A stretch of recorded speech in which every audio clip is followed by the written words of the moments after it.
Good morning, good afternoon, good evening, ladies and gentlemen, boys and girls. Welcome to Emergency Management Associates. We're coming to you from the Area Command, 392 miles west of Kitty Hawk Beach, North Carolina. We want to welcome everybody to our show today. We have a great show planned for you.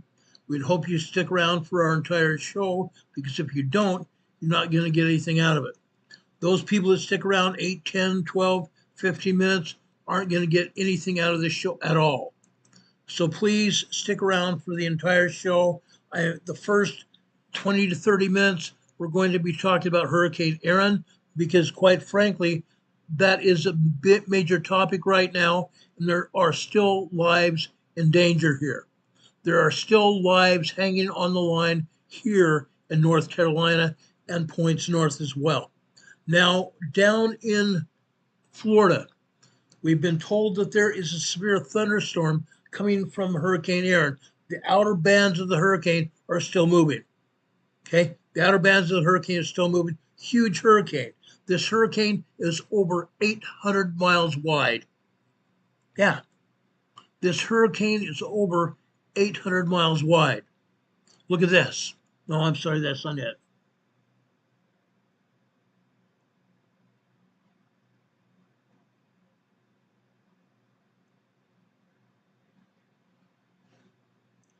Oh, darn it. Well, let me do this. I've got an idea here.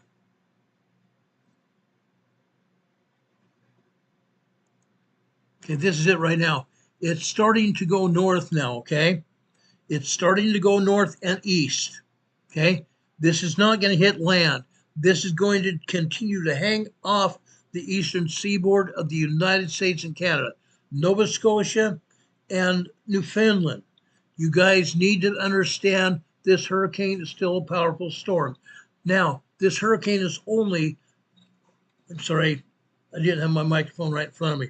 This hurricane is 100 to 105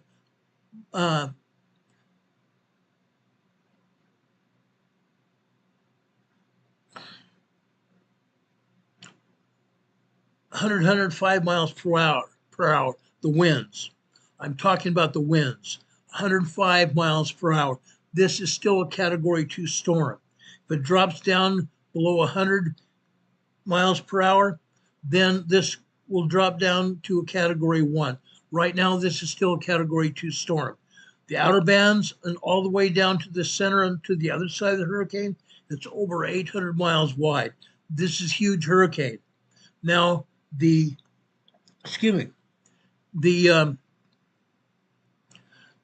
low pressure systems actually dropped to 945 millibars.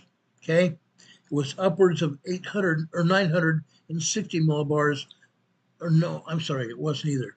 It was down to 941 millibars. It's now up to 945 millibars right now, meaning the strength of the hurricane is decreased. The strength of the hurricane is actually decreased, okay, but is still huge.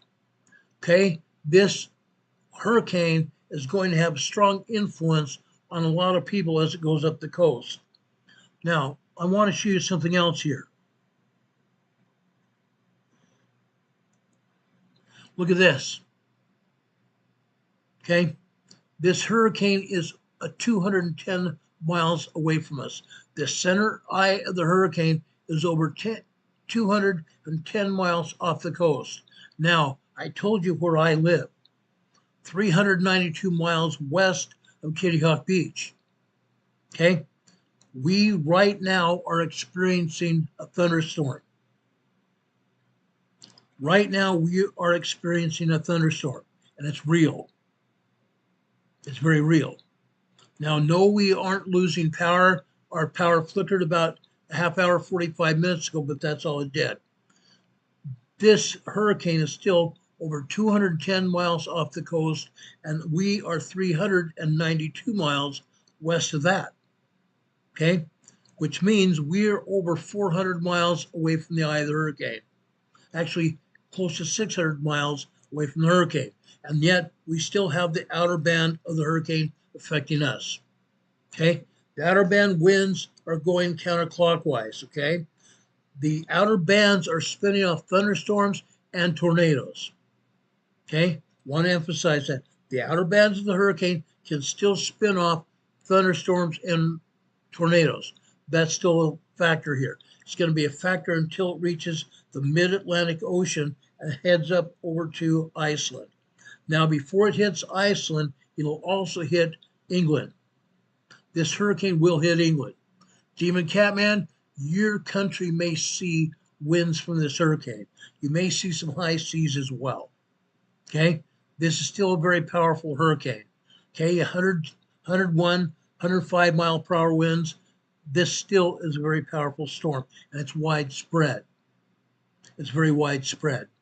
Now, I wanted to see if I had a picture here. I don't think I do here. No, I don't see my slide I want to show you. I want to show you the winds and the buoys, okay? The buoys are showing the sea very high, okay? Right near the coastline. Seas are almost 15 feet high. 15 feet high. We are experiencing breakers anywhere from 7 to 15 feet high right now. Still, the hurricane's gone further north.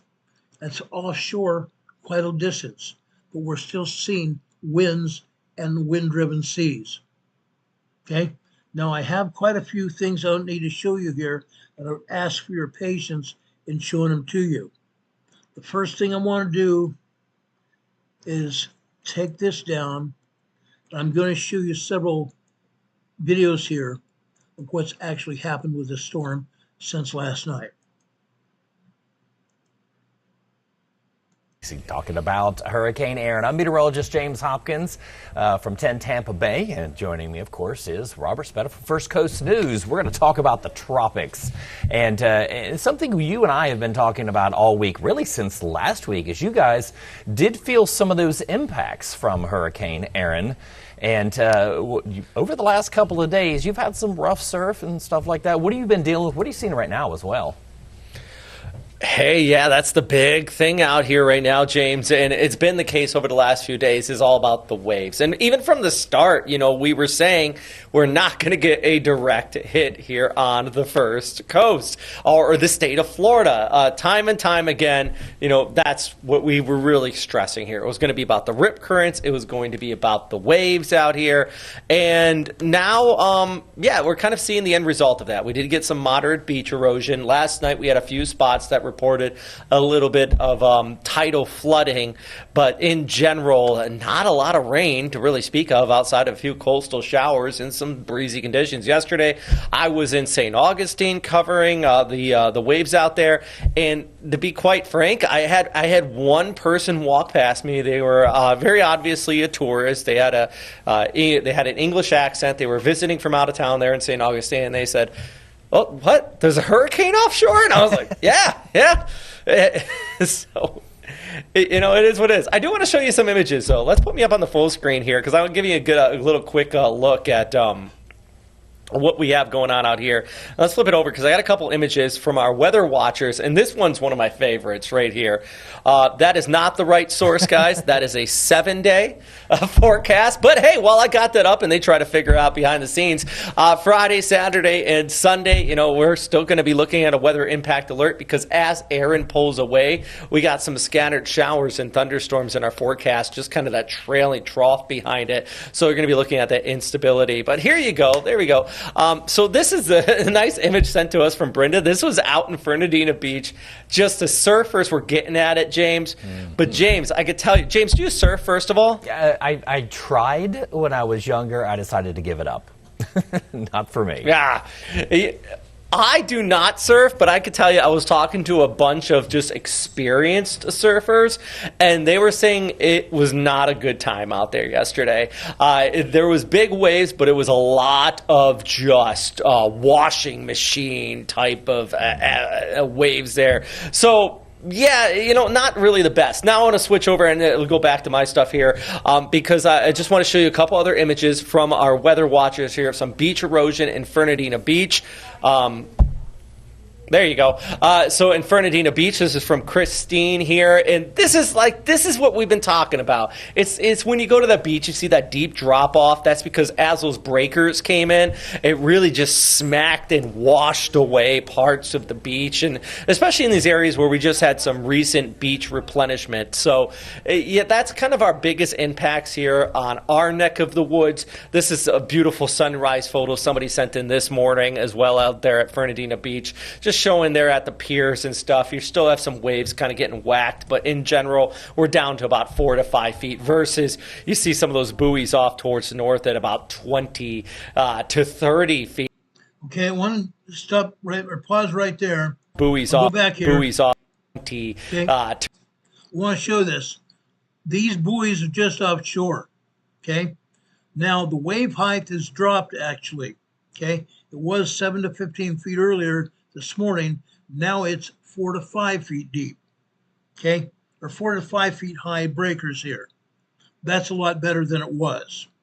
To 30 feet, and that's still going to be the case as this heads off towards the north from places like Nova Scotia, there into the Canadian Maritimes and up and down the northeast. So still some tidal flooding possible, but actually less likely. The rip current risk is dropping off, and it looks like this storm really just moving away. James, before I toss it back to you, though, I do want to show this graphic, and this is my favorite right here, right now. Though I do want. I want to bring this back here. Hold on.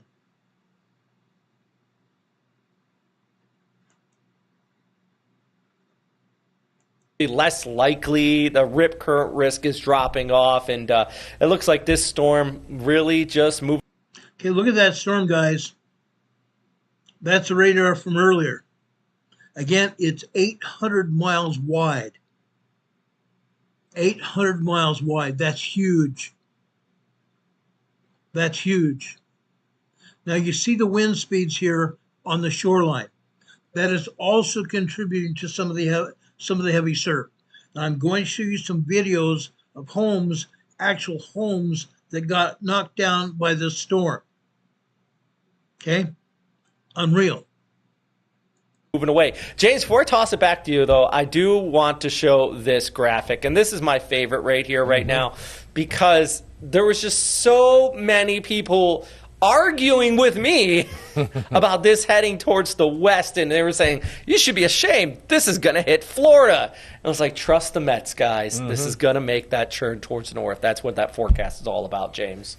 Right. It's because it's the one model run that unfortunately non-meteorologists who like to post on Facebook, and you're going to get them. You're going to get them all the time. You'll get one run out of one of the next systems we have, and we're going to get to that in a minute because we have another one back behind. Okay, I'm going to pause there again. I want to explain what he's talking about, okay? He was confronted by people that thought the storm was going to go into the landmass, okay? The people thought that the storm was going to go either into Florida, Georgia, or South Carolina, and then go inland and north, just like Hurricane Helene did last year, okay? Now, I had some doubt myself, okay? I had some doubt myself that might happen. Now, I want to say this as well. I do have some evidence. I may be doing an early morning show tomorrow morning, and I will show you some of that evidence that I do have. I have evidence that there are great big huge tankers out at sea. Great big huge oil-like tankers out to sea. And when Hurricane Erin turned from a tropical storm into a full-blown Category 5 storm, guess what? There is a picture. There is a slide showing a huge tanker out to sea putting aerosol into the air that made Hurricane Erin a hurricane Category 5. We have the evidence, okay? They paid these tankers out at sea money to release chemicals into the hurricane. That's why it went from a tropical storm to a Category 5 storm. I have the evidence. Okay? I have the evidence. I hope you guys realize what that means. Okay? They have been manipulating storms since the 1960s. They have, frankly, been full-time manipulating the weather since the 1960s, and we can prove it. They manipulated Hurricane Erin to a Category 5 storm by releasing chemicals, aerosols, into the air from a tanker out at sea. Unreal. Let me let this continue for a few more minutes, and then I have 2 other videos to show you too, and then we'll go and talk about the new Madrid fault zone. Behind this, but this one looks to be even further away than Erin did. But you always get that one model run that's kind of that outlier that they want to post. It's all about the clicks and the likes. That's why you always come back here to us, and we'll show you all of it. We put it all together, and it's about the consensus of the forecast models. And Erin did follow pretty close to that.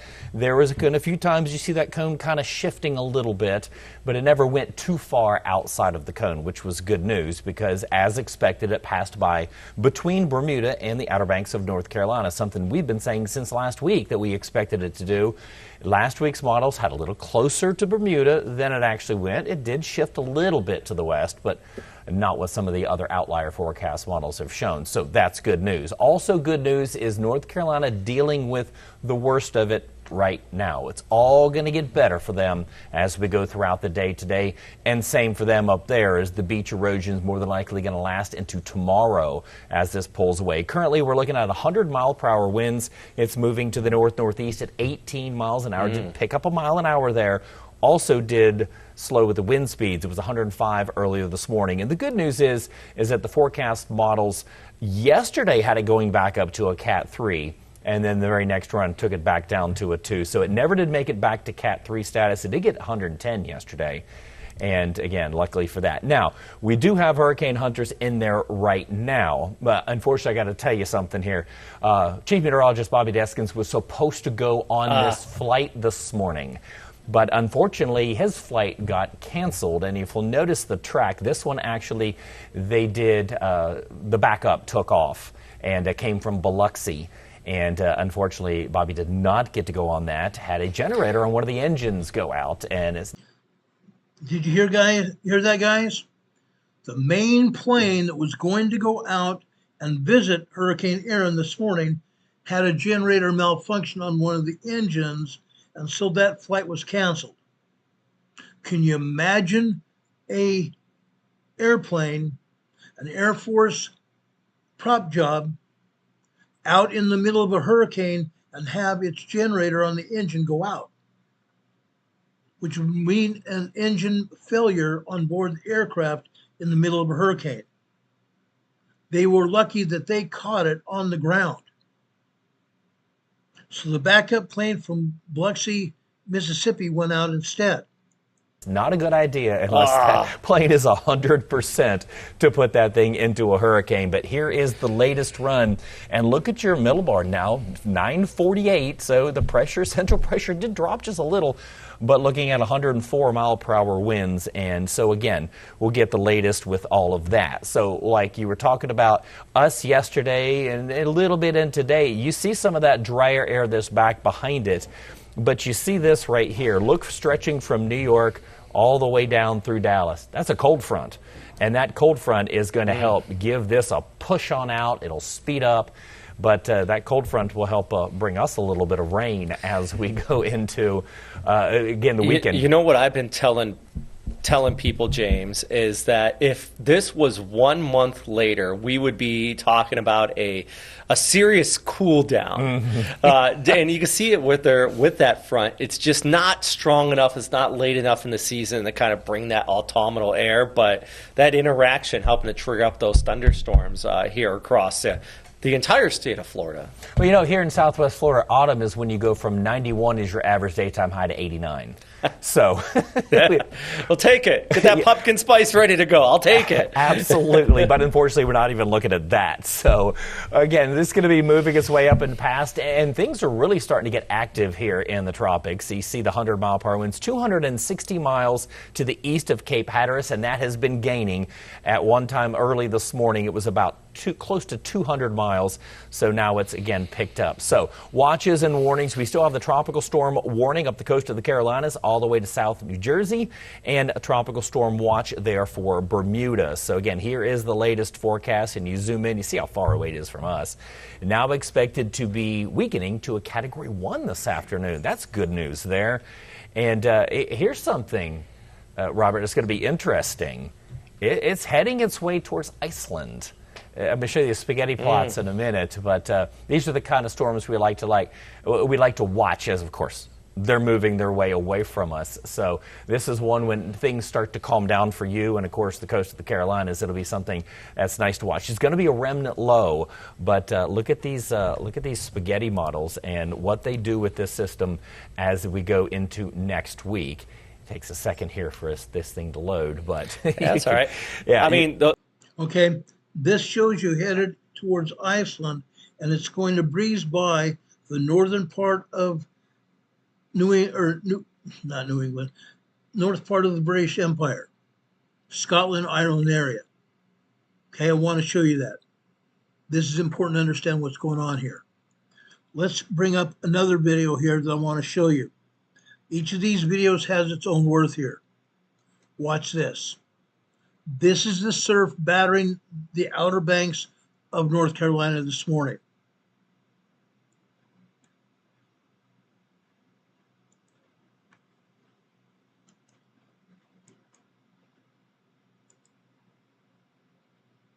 To North Carolina. Fox Weather Storm Specialist Mike Seidel joins us from Kitty Hawk in the Outer Banks. Mike, good to see you.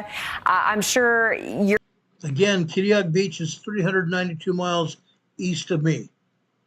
You're feeling it because we can see your camera shot.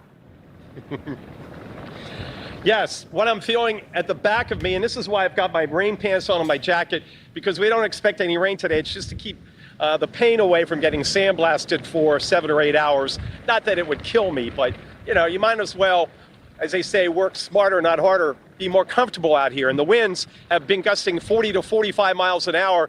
But what we want to show you is the blue sky that's poking through. Okay, before I show you that, look at those people behind you. Okay, walking in the baseline of the surf. Yesterday they had a notice posted on the beach that nobody was even allowed near the water. Okay, now they're allowing people at the surf on the beach. We've got dry air that's been wrapping around the west side, the left side of Hurricane Irma, so it's not going to intensify anymore. And we've had the sun pop out now for the past 25 to 30 minutes. The rain, look at the live radar, there is nothing nearby, and I suspect that we're not going to get any rain today, maybe a couple passing showers on the backside, but as we had talked all week, there was not going to be an inland flood watch, flash flood threat problem, and even here on the coast a couple of days ago, we thought we could get scraped, even yesterday, by a few showers or maybe gusty squalls, but that has not been the case. Our winds are still gusting down at the Cape about 50 miles an hour. Here, our peak gust at the... Okay, see those outer band winds just north of Raleigh there? Those outer band winds of this hurricane are still on land right now. I'm looking right out of my office window right now here in the studio, and I'm seeing the storm clouds above us. The outer band winds are still here. First Flight Airport is about 40 miles an hour. Remember, that airport is not on the beach, and it makes a big difference. If you just go a couple of blocks inland or out to Highway 158, US 158, it's not nearly as windy as right here because we're fully exposed. The tide is beginning to go out, and the good news this morning, I can report, is that a high tide did not get into the dune line. This is a good thing. We have one more high tide of some concern later today, early this evening, but the dune line is intact, winds gusting 40 to 45, no structural damage. I haven't even looked at power outages. I can't imagine there are any power outages. It's really all about this picture here. Look at the surf out here, the angry Atlantic. I just checked the Scripps buoy not far off the coast, and their significant wave heights are about 13.5 feet. Significant wave heights are the highest third of the waves, so that puts that in perspective. It's hard to tell what they're breaking out way out because they're breaking beyond the pier, and when you're at the end of the pier, you can feel the pier rocking from the force of the wave action. And boy, you can see the mist too now that the sun is beating down on these waves. It's like a big wash tub out there. But the tide is now going out. The wind is north and northeast. It'll go more north as the hurricane goes by this afternoon. It's about a couple hundred miles off Hatteras, the closest approach. Here comes a wave coming up. So even though the tide is going out, we're still getting some of these, I'm not going to say rogue wave, but some of these waves that still come up. A lot of sea foam being created by the wind. So ladies, about what we expected. And again, the good news is, at least here in Kitty Hawk, as far as I can see, the dune is intact. And that was the biggest concern here with Hurricane Erin coming up this way. Okay, that's a good thing. The sand dunes there, the National Sand Dune Break, protected those homes at the top of the sand dune. You saw the homes at the top of the sand dune at the early part of this report. One more. This next one is from NOAA. The National Hurricane Center issued this final statement on Hurricane Erin. This is, again, the final statement on Hurricane Erin.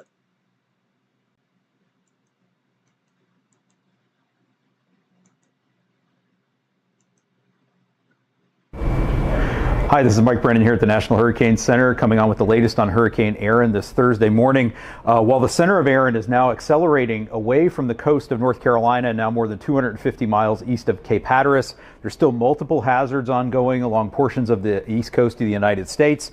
Right now, the maximum sustained winds for Erin are down to about 100 miles per hour, but the tropical storm force wind field continues to grow, extending out more than 300 miles away from the center. In fact, we still have tropical storm force sustained winds going on portions of the Outer Banks. If we zoom out here, though, we can see everywhere in red, almost the entire U.S. East Coast pretty much, still with a high risk of dangerous surf and rip current conditions today into tomorrow. And the ocean is going to take a long time to calm down, even after Erin accelerates off into the North Atlantic. So please pay attention to those beach warning flags. Stay out of the ocean if it does not appear safe.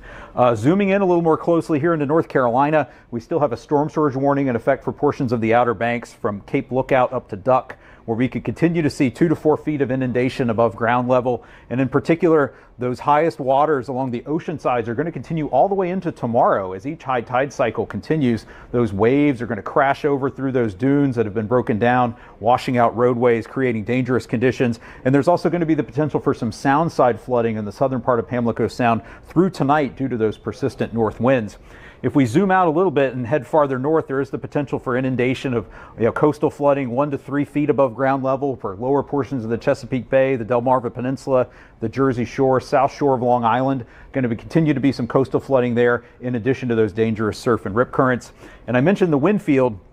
We still have a tropical storm warning in effect from Beaufort Inlet, North Carolina, up to Chincoteague, Virginia. And even as the core winds of Erin pull away, an approaching cold front is going to enhance the winds along much of the coast from North Carolina up into the mid-Atlantic states and even into portions of southern New England through the next 24 to 36 hours. So there'll be some hazards there as well. So this is going to be our last live stream from the National Hurricane Center on Erin, but you can continue coming back to hurricanes.gov for the latest on Erin and find more information on your local weather at your local National Weather Service office at weather.gov. Thanks for joining us. I'm Mike Brennan. Okay.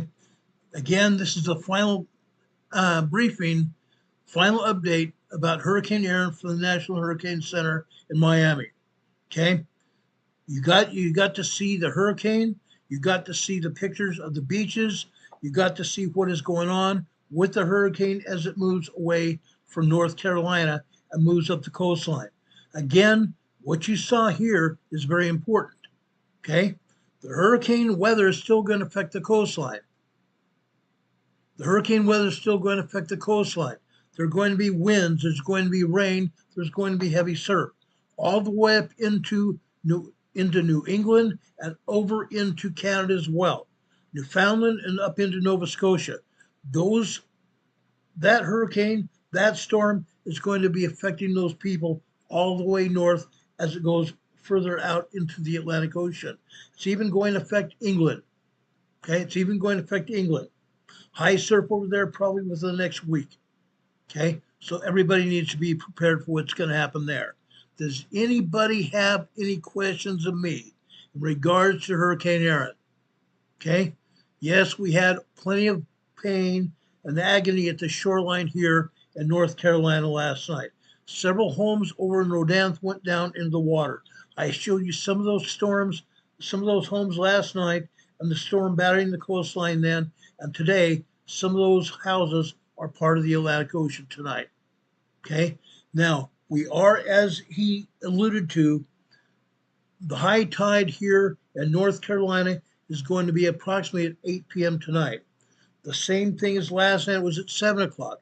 The high tide means an increase in water at the shoreline, upwards of a 2-foot increase in water at the shoreline at high tide. Now, that's going to also make the high tide higher than normal here today, because we're still being influenced by Erin. Erin's influence is not going to go away for several weeks now. It's not going to go away for several weeks. Why? Because that storm is still out there offshore, still going to influence what is going on here on the East Coast. Do we have any questions before I go and talk about New Madrid Fault?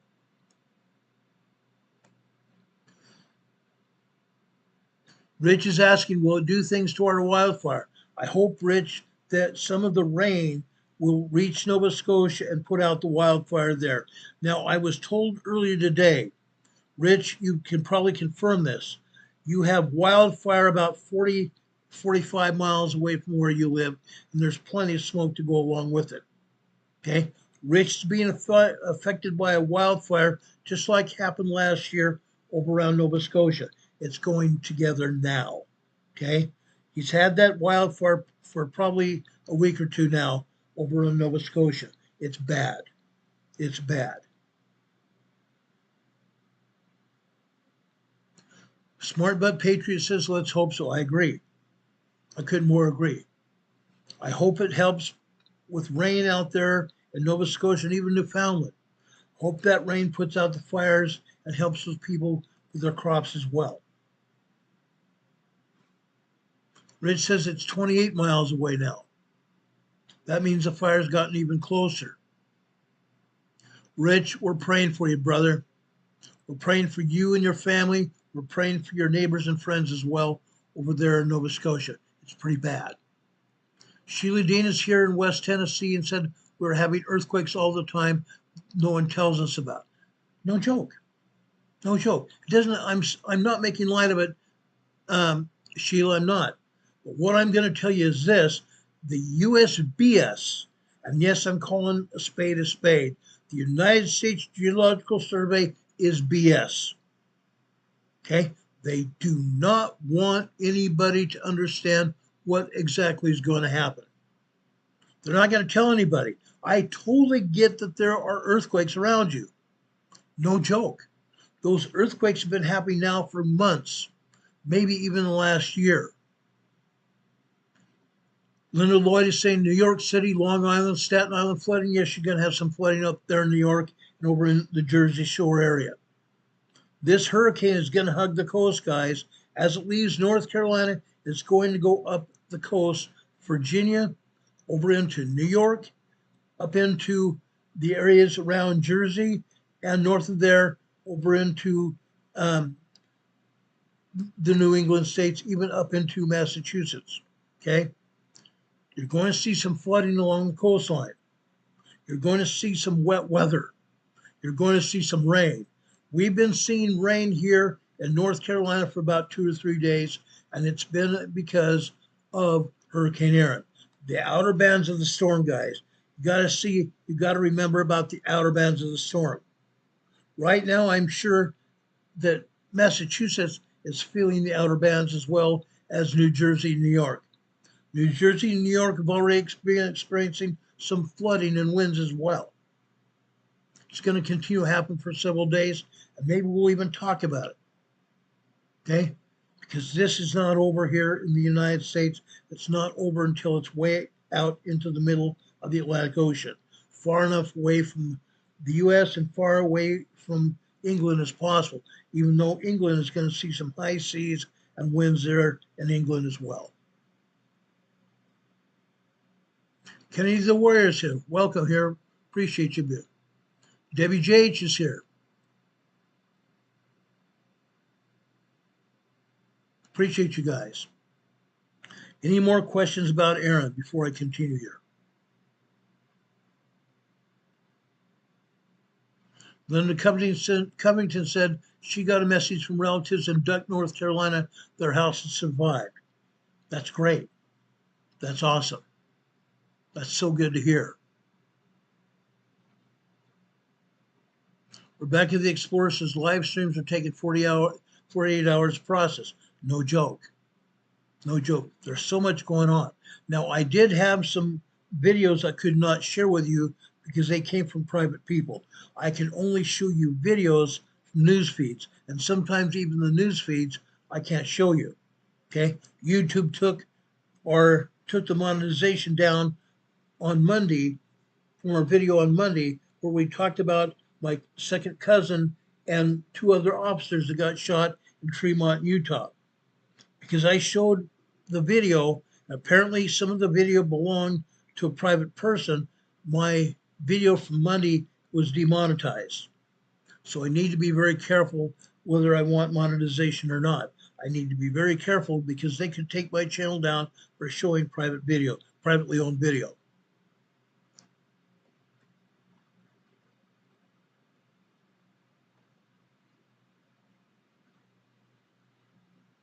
Kathy Payan just put up a chat here that makes me kind of chuckle. She said she bought a red glitter helmet to ride her electric A attitude. You're so funny, Kathy. Thank you for that. Yes, YouTube is ShooTube. You're right, ShmooTube. Okay? Yes, I broadcast on ShmooTube here, and I hate it. Okay, I hate it. Hate is a strong word. I have to go individually at every program we have here on YouTube and monetize it because YouTube won't monetize it for me. They used to monetize every video unless I violated copyright laws. Okay? But now they're not letting me, or they're not allowing themselves to keep my videos monetized. After I get off the air, I have to monetize every video, which is a bunch of horse crap.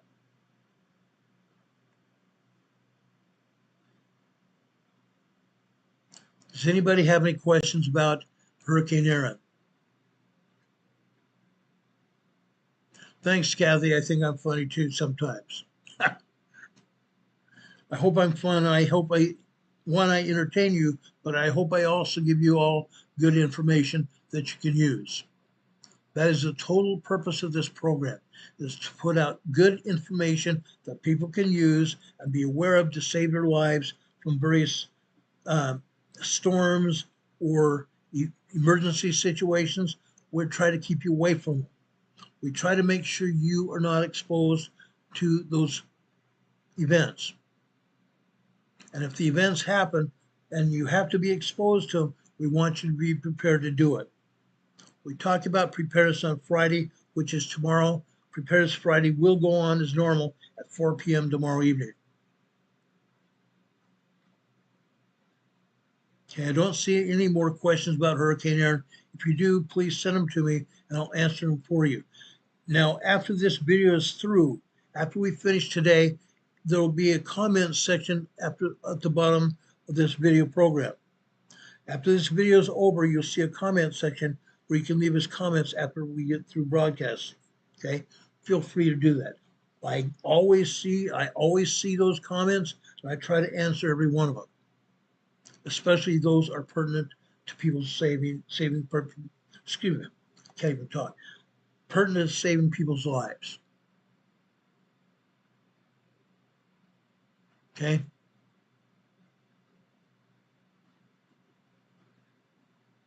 Linda Covington, boy, I can't talk at all. Linda Covington is saying everyone should try to visit the Outer Banks sometime during their lives. Put it on your bucket list. I agree. I was at the Outer Bank Islands in Florida. It was fascinating. One of my friend's fathers lives over off the Outer Banks in Florida. A great place to be. I visited the beach on that island. It was great. Now, again, what you saw here in the way of surf here in North Carolina that they showed today is not normally that. We actually have very few waves here on the Atlantic Ocean. Most of the time it's light glass like a lake. The water's like a glass lake, okay? Here we don't get the waves except when we have storms. And that's what you see here. Upwards of 5 to 7 foot 7 foot waves at the coastline. That's what we're going to see between now and say 9 o'clock tonight. High tide comes at 8 p.m. tonight, Eastern Time. My buddy Don Patoka's here. Don, it's so good to see you here. We appreciate you, brother. Love you very much. Anyway, let's get on with this program. We want to talk about the New Madrid Fault. I also want to talk to you about the East Coast. Okay, I want to talk to you about earthquakes on the East Coast. Okay, so let's go there right now. Right here, you see Catfish Pond, Arkansas. Catfish Pond, Arkansas is on the west side of the New Madrid Fault in Arkansas. Look at this. Look what we're showing you here. Early morning, we didn't have anything but constant 1.0, 1.1 tremors here. That's what you see here. But what happened? What happened after that? Look at this, guys. Look at this. Okay? After 2 a.m. in the morning out here on the right side. Each line here on the left-hand side, the black line is the hour. The red line is a 15-minute time period. The blue line is the 30-minute time period. The green line is 45 minutes after the hour. We go across here, you see activity here on the brown line. This is actually 2:13 a.m. this morning. This is a 2.2 earthquake. Yes, you see some tremors up to 1.5 tremors before the 2.2 earthquake. And then you can actually see 1.2, 1.3, 1.4 tremors after that. But it didn't end. Okay? At just before 2:15, just before 2:15, the seismic energy picked up again. Okay? At 2:30 this morning, it continued. Look at that. 2.2 earthquake. 2.2 earthquake. Okay? Started at 2:13, went over here to 2:14. It petered out at 2:15, and at 2:30, we had another 2.2 earthquake. Then the secondary wave after that went out for 1, 2, 3.5 minutes. 3.5 minute secondary wave, which means they doctored the seismogram here. They doctored the seismogram. When we see a secondary wave last that long, that means the actual earthquake was a lot larger than they're saying it is. In this case, it was probably closer to a 2.5, 3.0 earthquake. 2.5 to 3.0 earthquake. Catfish Pond, Arkansas. Now, I want to remind everybody, 3 years ago, this was not happening. 3 years ago, all we had here on the New Madrid Fault, up and down the entire fault line, was 1.0, 1.2, 1.3, 1.5, 1.7 tremors. Now it's completely gone up. The seismic activity has increased, and the strength of the earthquakes have also increased. Increased from tremors up to minor earthquakes, and even up to 3.0, 3.5, and 4.0 earthquakes here on the New Madrid Fault. That's what I'm going to show you here tonight. Okay? Now, this is Catfish Pond, Arkansas. Let's just briefly go over to North Carolina. Then we'll come back to the New Madrid Fault. It's all together. It's all together. You have to take the whole thing as a big picture. Okay? Why are we having earthquakes here in North Carolina? Number one, that hurricane was responsible for some of the earthquake energy. When you have a great storm like this, there's thunderstorms, there's low pressure systems. The low pressure and the thunderstorms can also cause earthquakes. Yeah, can happen. Can happen. Let's go over to Roper, North Carolina this morning. Let's look at this. Look what's here in Roper, North Carolina this morning.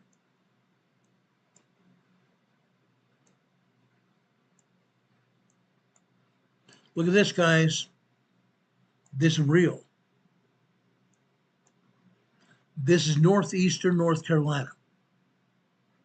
From midnight until noon today. This is seismic energy. These are tremors. These are tremors, guys. I believe we may have had at least one 2.2 earthquake later this morning. You can see that on the blue line in the center of the slide here. Interesting, huh? Guess what? It was not the only one. This was not the only quake here. Roper, North Carolina this afternoon. Look at that. More tremors, and yes, we had some 2.2, maybe even 2.4 earthquakes here. Look at the top line in the red here. You can't see the black line because there's so much activity after 12 noon today. 12 noon would have been a black line, but because there is so much activity after 12:15 and 12:30 that the seismic activity covered up the black line. So we're having 2.2, 2.3 earthquakes here as well. You can see a lot of activity down here at the bottom. Let me enlarge this slide so you can identify what I'm talking about. Let's look here after 3 p.m. this afternoon on the black line on the left-hand side. Just after 3:01, we have a 2.3 earthquake. Interesting, huh? Let's go over 2, 3, 4. 3:04 this afternoon. 2.7, 2.8 earthquake. Roper, North Carolina this afternoon. Interesting, huh? Absolutely is. But like I said, it's not the only activity here. It's not the only activity. Let's look at King, North Carolina. This is this afternoon. King, North Carolina is further inland, near the South Carolina border, southern North Carolina. This is this afternoon. Let's look at this blue line here after 12:30 this afternoon. 2, 3, 4, 5, 6, 7. About 2:36, 2:37 this afternoon, we had a 2.7, 2.8 earthquake. Then we come down, you see the second black line here over on the left-hand side, that's 2 p.m. Let's go over here to the right. Okay, suddenly here at 2:13 p.m., we have a 1.7, 1.8 tremor here. 2:13 this afternoon. Let's drop down here to 3:16 p.m. this afternoon. We have a 1.8, 1.9 tremor here. King, North Carolina. We're not done. We're not done. I want to now take you over to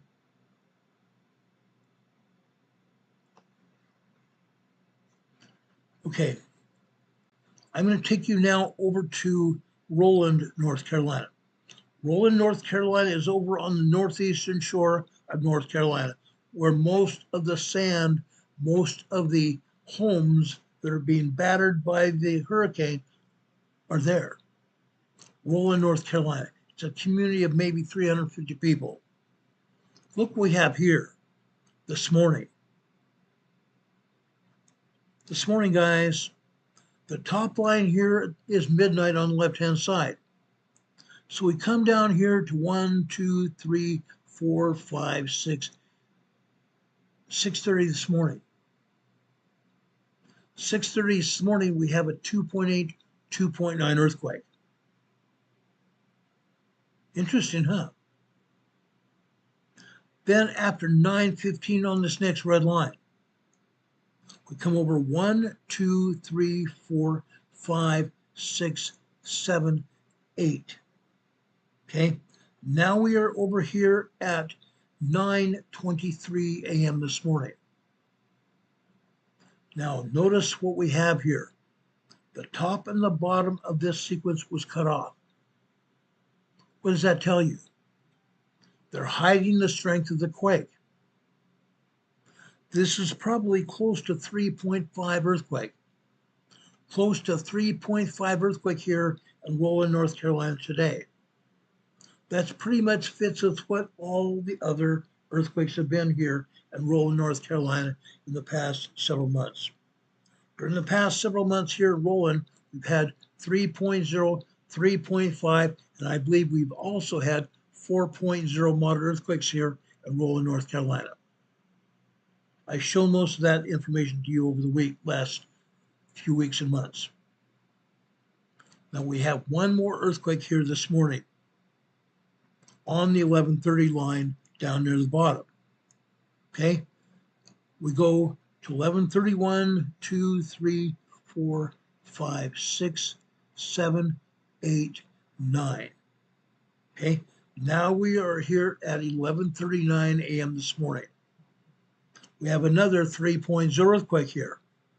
Both the one above it at 9:30, 9:38 this morning? No, it wasn't either. It was 9:38, 9:30, not, it's not even that. 9:18, 9:19 this morning. Guess what? That's a 3.5, 4.0 earthquake. Down here on this blue line, this is at least a 3.0 earthquake. The top and the bottom of this sequence has also been cut off. It only lasted about 7 to 10 seconds, but it was still cut off, and it was multiple earthquakes. Multiple earthquakes back to back here. This sequence here didn't last very long. Maybe the shaking lasted maybe 10 seconds, but it was at least a 3.0 earthquake. At least a 3.0 earthquake. Interesting. North Carolina is also getting hit. North Carolina is also getting hit. Now, I'm going to take this. I'm going to take this and move it to the left-hand side over here of the screen, of your screen, and I want to show you what's going on. Okay? I've shown you the Atlantic Ocean. In the center of the Atlantic Ocean, you have the mid-Atlantic plate. Okay? The middle of the mid-Atlantic plate. What's happening? The mid-Atlantic plate is expanding like this. Expanding like this. The mid-Atlantic plate in its expansion is pushing Africa and Europe in an easterly direction. It's also pushing the United States, Canada, and northern Mexico also in a southwesterly direction. That's what's causing earthquakes here on the East Coast. That's why you're seeing earthquakes here on the East Coast. The mid-Atlantic plate expansion. We're not done. We're not done. Now, we have more. You guys probably knew we had more than that, didn't we? Yeah. Let's go up to about 45 minutes away from me to the north. Let's go up to Taylorsville, North Carolina. Dawn is living south of Salt Lake City, and south of Salt Lake, just immediately south of Salt Lake, they have a town called Taylorsville. Well, North Carolina also has a Taylorsville about 45 miles north of me. Look what's happening here. This seismic energy occurred this morning. Okay? The bottom black line here is 11 11 a.m. this morning. We go up here to 10, 9, 8, up here to 7:30 on the blue line. These are tremors, guys. 7:30 a.m. this morning, we start having good-sized tremors. Before that, all you see here on the sidegram here are microquakes and some minor 1.0 tremors. Microquakes and some 1.0 tremors here in Taylorsville. But after 6:30, 7 o'clock this morning, all you see are tremors. 1.2, 1.3 tremors here. Then we come down to 9:30, 9:15 this morning on the red line here. Guess what?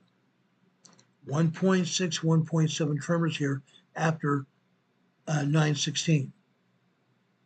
9:16 this morning, 1.6, even 1.7 tremors here. Okay? Then on the next blue line is 9:30 this morning. We see tremors here. As we go over to the right, the tremors get larger, don't they? 1.3, 1.4, 1.5, possibly even 1.6 tremors here. Taylorsville, North Carolina. This is inland, guys. Taylorsville is basically at the bottom of the foothills of the Blue Ridge Mountains.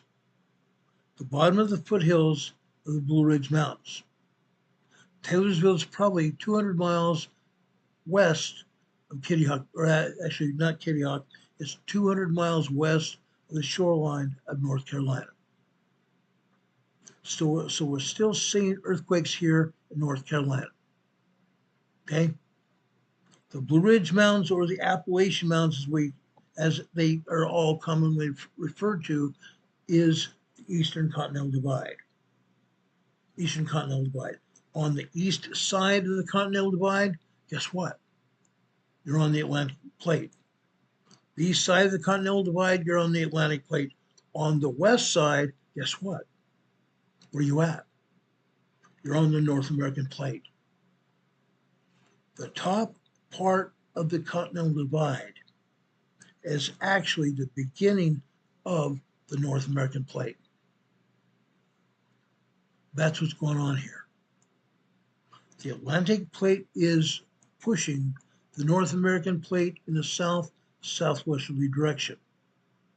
That's why we're having earthquakes here. Okay? I'm not done.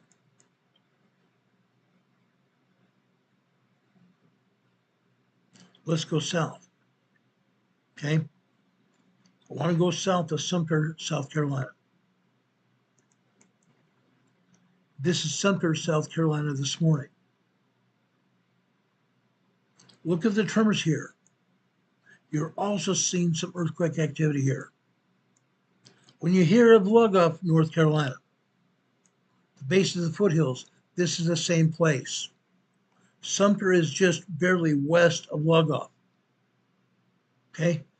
We have 2.5, 2.7, and I believe we've also had some 3.0 small earthquakes here in Sumter, South Carolina this morning. Sumter, South Carolina this morning. There is a blue line here again. Let me bring this down. The top black line is midnight. The next line is 1 o'clock, 2 o'clock, 3, 4, 5, 6 o'clock. Then this blue line at 6:30, we go over here to the right. Approximately 6:04, 6:05 this morning, you see some earthquakes. 2.8, maybe 2.9 earthquakes here. 2.8, 2.9 earthquakes here. It may have been as much as a 3.0 small quake. 2.0, 2.9 are minor earthquakes. Okay? Let's drop down here to 7:15 on this red line here. Okay? Here again, you see a 2.7, 2.8 earthquake on the red line. Okay? This is about 7:19 a.m. this morning. Okay? Then on the next black line, approximately 8 a.m. this morning on the left-hand side. Over here, is 8:07 a.m. 8:07 a.m. we have another 2.6, 2.7 earthquake. Now we come down to the next blue line here. Let me enlarge this side now so you can see what I'm talking about. This next blue line here is after 8:30. Starts out here at 8:30. Guess what?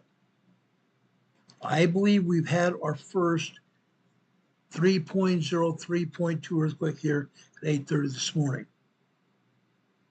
Sumter, South Carolina. Okay? You can see these other earthquakes here as well. The ground is rocking. The ground is shaking here. Okay? Yes, I'm going to talk about Tennessee in just a minute. This is Sumter, South Carolina. Let's finish with South Carolina next, then we'll go over to Tennessee, or Georgia and Tennessee.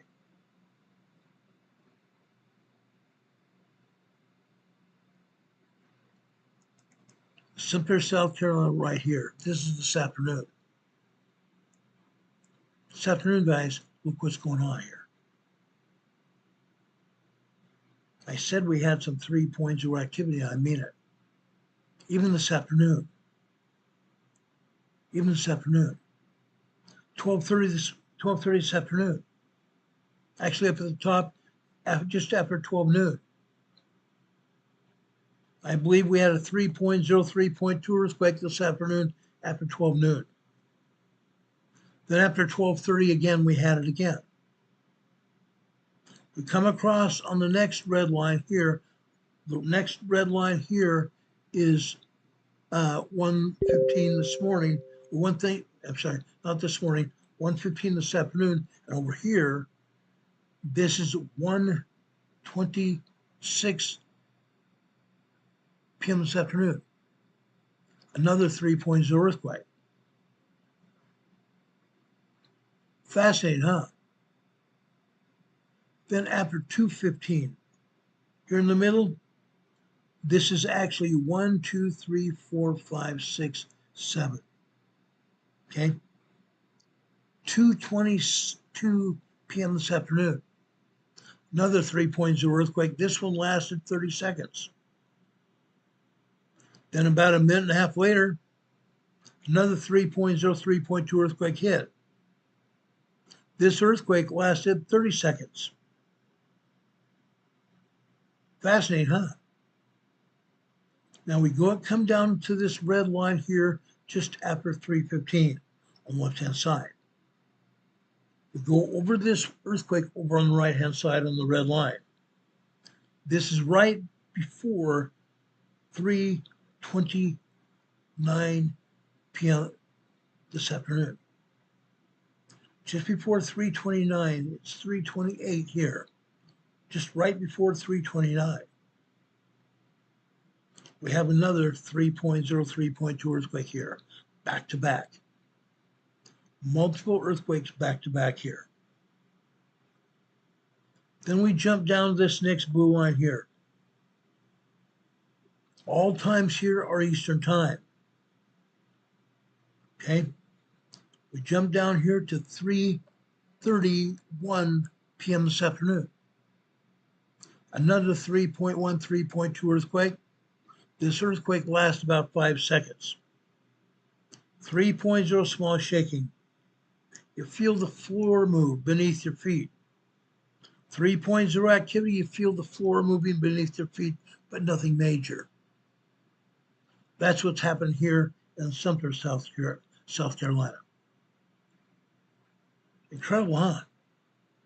The East Coast is moving. Our entire world is moving, guys. Our entire world is moving. Now, I have one more sidegram to show you here in Georgia before we go to Tennessee. Savannah, Georgia here, guys. Savannah, Georgia. Now, before about 7, 8 o'clock this morning, all we had here are minor tremors. 1.1, 1.2, maybe 1.3 tremors. This went on all night long. As we got closer to the sun coming up, 6:30, 7 o'clock this morning, all of a sudden we had larger tremors.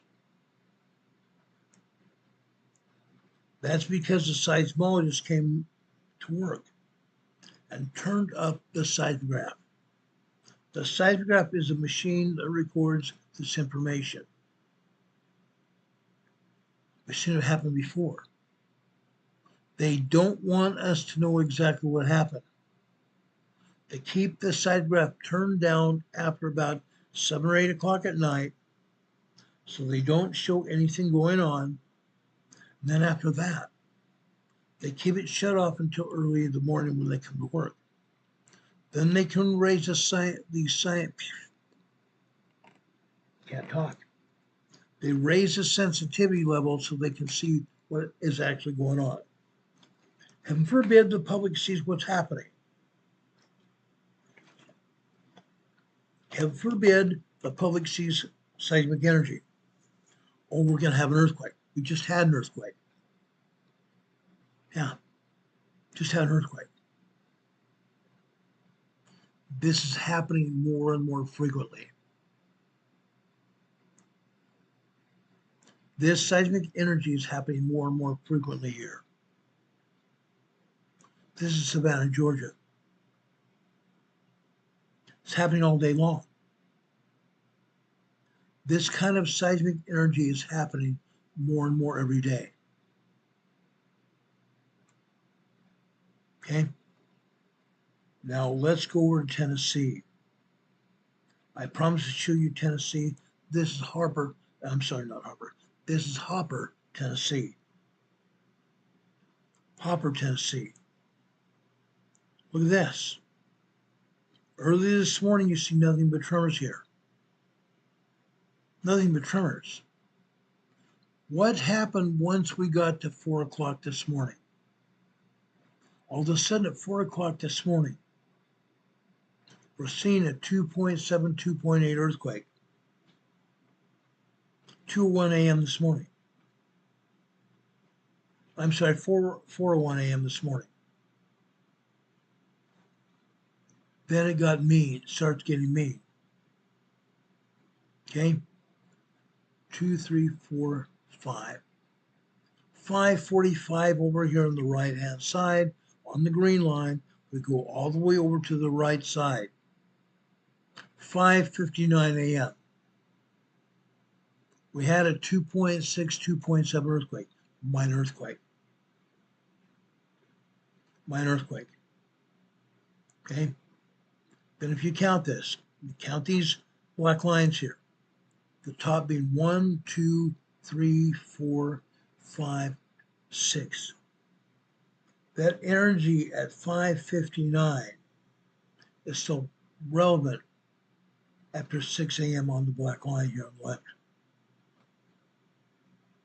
But after that, look what happened. Literally all morning long.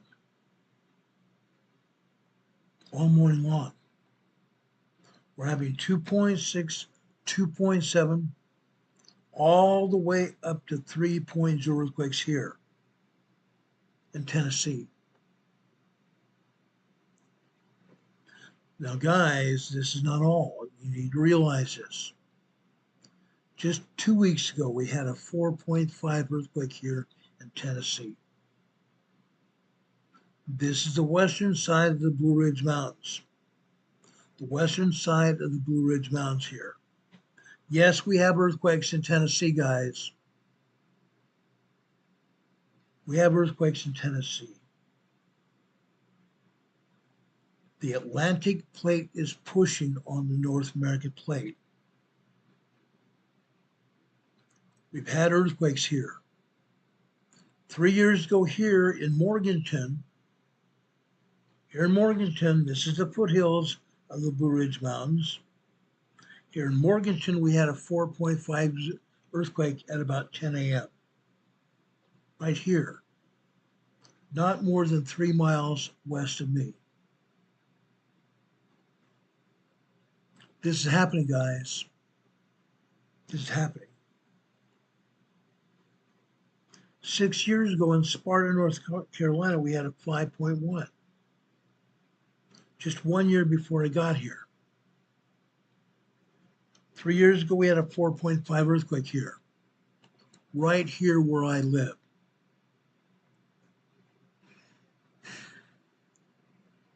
It's happening, guys. You need to be aware of this. Yeah, here in Tennessee, guys, we had 3.0 earthquakes here this morning. You can see them. You can see minor tremors, you can see minor earthquakes, and you can even see 3.0 earthquakes here.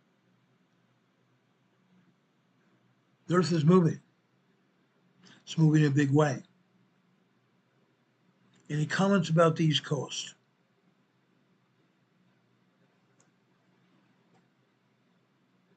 Let's get back to the Pneumatic Fault. Okay? I showed you the East Coast now. Okay? The Atlantic plate is pushing on the North American plate. The North American plate being pushed by the Atlantic plate is putting pressure on the east side of the pneumatic seismic zone. It's pushing pressure on the eastern side of the pneumatic seismic zone. And then on the other hand, what do we have happening? We have the western side of the United States full of earthquakes. That seismic energy is pushing the entire country,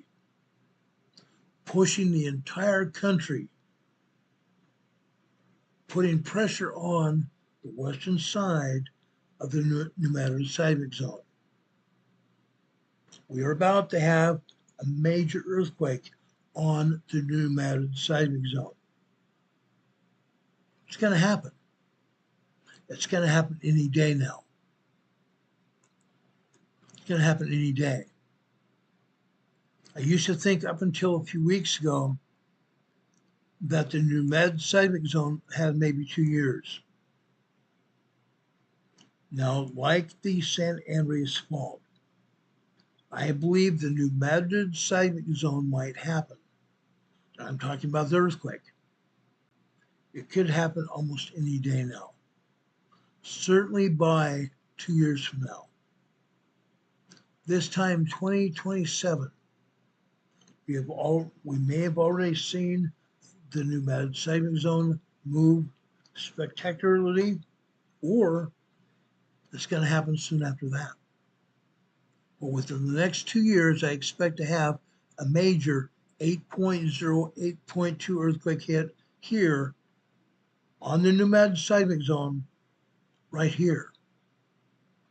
The center of the pneumatic seismic zone is Missouri. That's where it's most likely to happen, Missouri. But it's going to happen. It's going to happen in a big way. I want to go to Marktree, Arkansas next. This is over on the western side of the pneumatic seismic zone. Western side of the pneumatic seismic zone. Look at this. This is real. What you're seeing here near the bottom of the seismogram. The seismogram is a report on the earthquakes. The seismograph is a machine recording this information. Okay? Look at this. Look at the bottom of this seismogram. Look what it's showing. 3.0, 3.5, 4.0 earthquakes here today. Today, over on the western side of the pneumatic fault. On the western side of the pneumatic fault. No joke. No joke.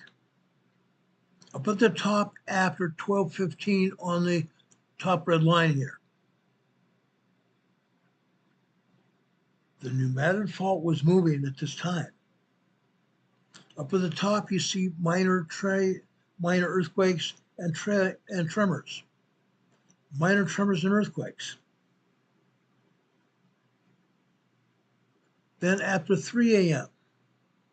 on the black line, about 3:03, 3:04 a.m., we started seeing bigger tremors, or I should say larger tremors, 1.5, 1.7, 1.8, 2.0 earthquake, minor earthquake. Then we come over here to the center here. Now we are at 2.5, 2.6, 2.7 earthquake here. Look at that. This seismic sequence lasts 1, 2, 3, 4, 5, 6, 7, 8 minutes. 8 minutes, guys. This earthquake was probably a lot larger than they're saying it is. Lasted 7 minutes. The secondary wave in this case, was over 2 minutes long, which means this earthquake was probably 2.8, 2.9, possibly even 3.0 earthquake here. Small earthquake. Not just minor earthquake, but small earthquake. Then we have a bunch of tremors here after that. Until 6:30 this morning on the blue line here. That's when things start to get rough here.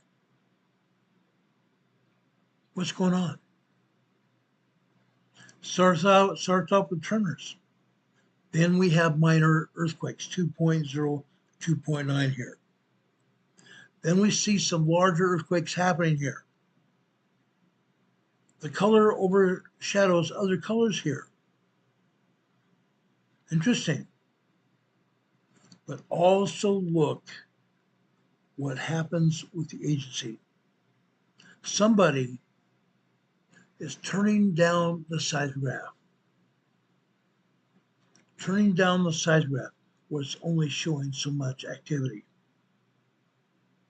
3.0, 3.5, probably 3.7, 3.8, 4.0 earthquakes happening here. Yeah. 4.0 earthquakes can cause minor damage. Minor damage. I believe that's what we saw here at Marktree, Arkansas today.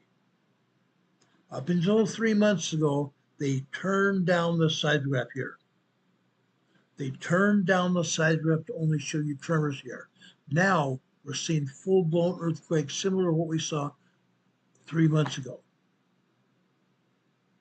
Okay, that's what we have here in Marktree, Arkansas today. Earthquakes, not just tremors, but full-blown earthquakes here. 3.0 large earthquakes here. 3.0, 3.9 is considered to be small. We may have also seen 4.0 plus earthquakes here. Need to be aware of it. You guys need to be aware of this, guys. This can be your family. This can be your neighbors. This could be you. This could be you. The pneumatic fault is not monkeying around. It's going to pop probably within the next 2 years. Okay. I was part of the Madrid Seismic Zone team to come over to Little Rock, Arkansas to conduct the first pneumatic fault earthquake drill, 2011. 2011.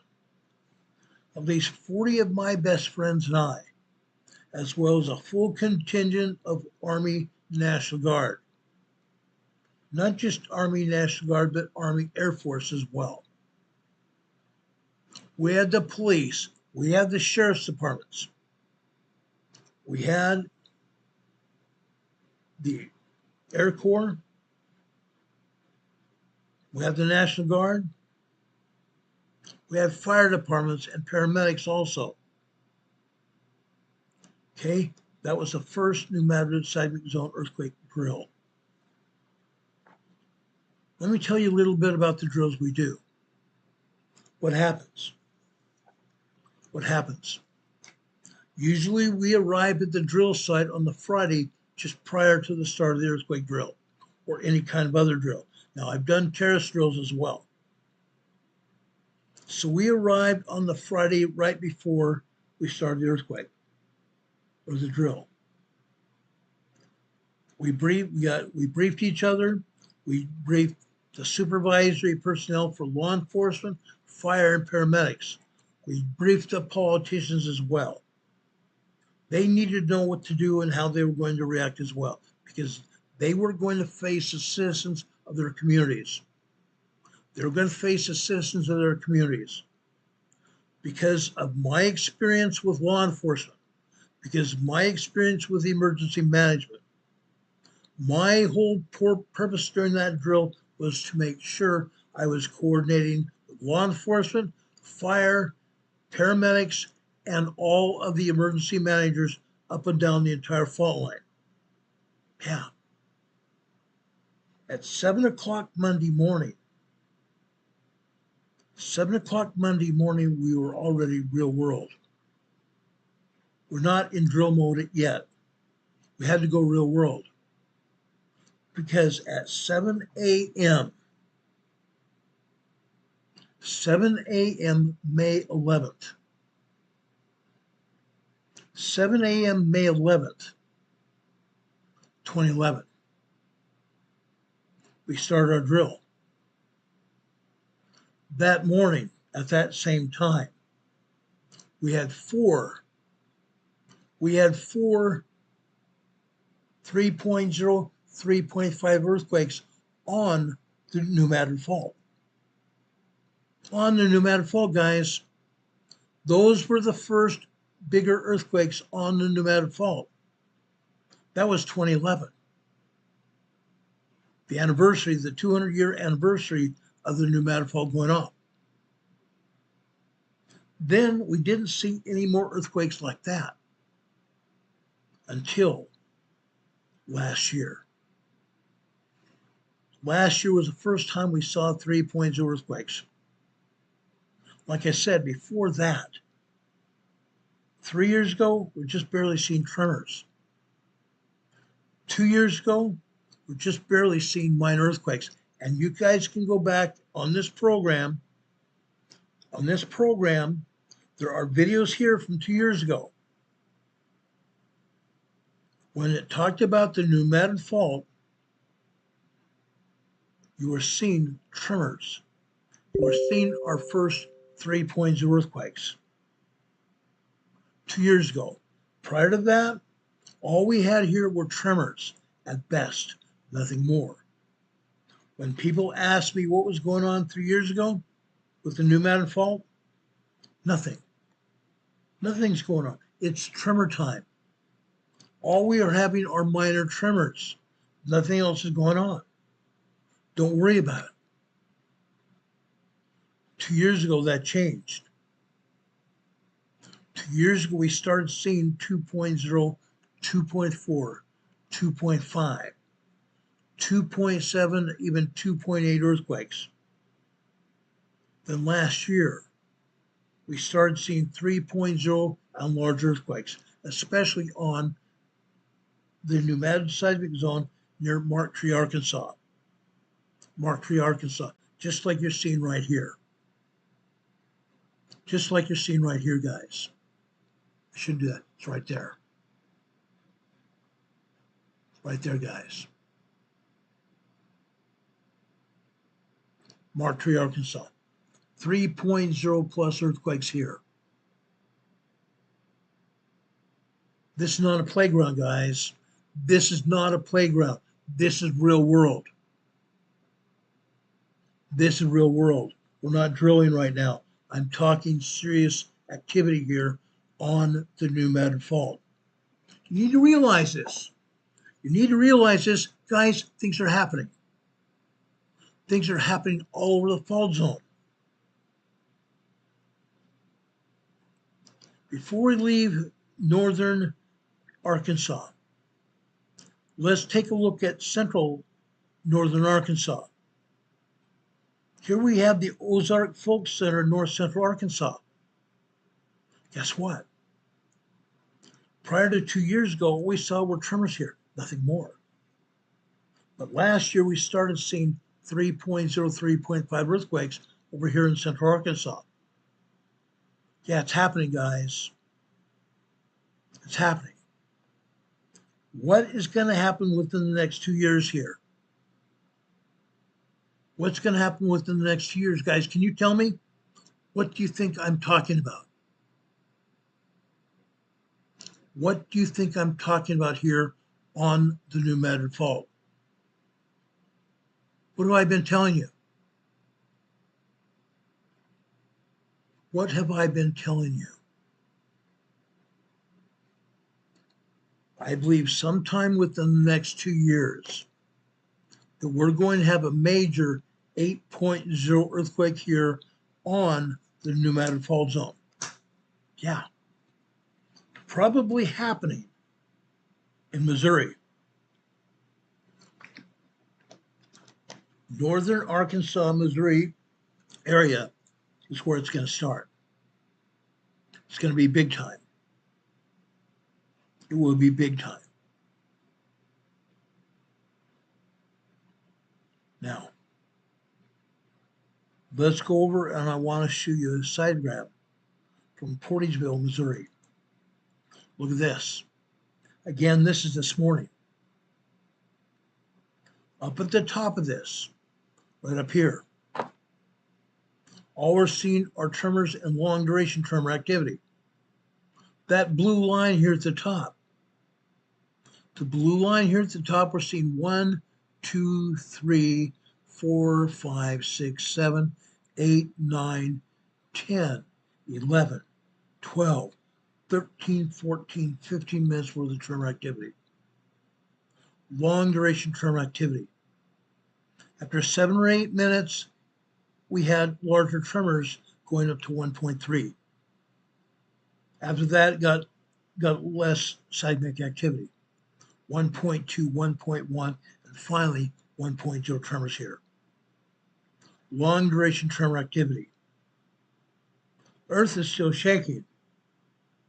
Earth is still shaking. It doesn't have to necessarily be a 2.5, 2.0, 3.0 earthquake. What happened this morning? What happened this morning here in Missouri? Portageville, Missouri. Let's go over here to 7:45 on the screen line here in the center of your screen here. 7:45. We have a bunch of tremors, don't we? Absolutely do. 8 a.m., 8:01 a.m. 2.5, 2.6 earthquake.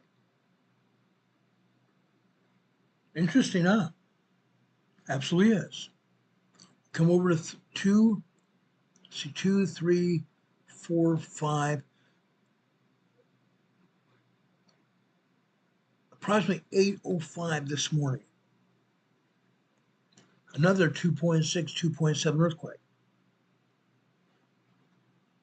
Yes, you're seeing a lot of tremor activity here. A bunch of tremor activity here. But we are also seeing 2.0, 2.5, and 2.6 earthquakes here. I'm not done. This is Portageville, Missouri this morning. Look at all that activity after 8 a.m. Between 8 a.m. and noon, this is what happened. It didn't stop. Look what happened this afternoon. This afternoon, guys, 12:30 this morning, excuse me, 12:30 this afternoon here on this third line down here on the blue line.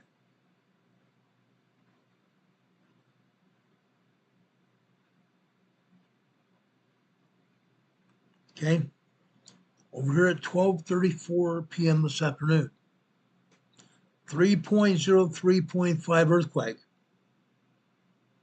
Look at it, it's topped off here. They, again, don't want us to know the strength of this quake. This is at least a 3.4, 3.5 earthquake, at least. Portisville, Missouri this afternoon, guys. This earthquake lasted. This earthquake lasted about a minute and a half, 90 seconds. 90 seconds. 3.5, maybe even close to a 4.0 earthquake on the pneumatic fault. When we did our drill in 2011, earthquakes were 3.2, 3.5, and 3.7. This is at least that, if not more. Portisville, Missouri shaking constantly. Look at this. It's constant. It's not intermediate. It's constant.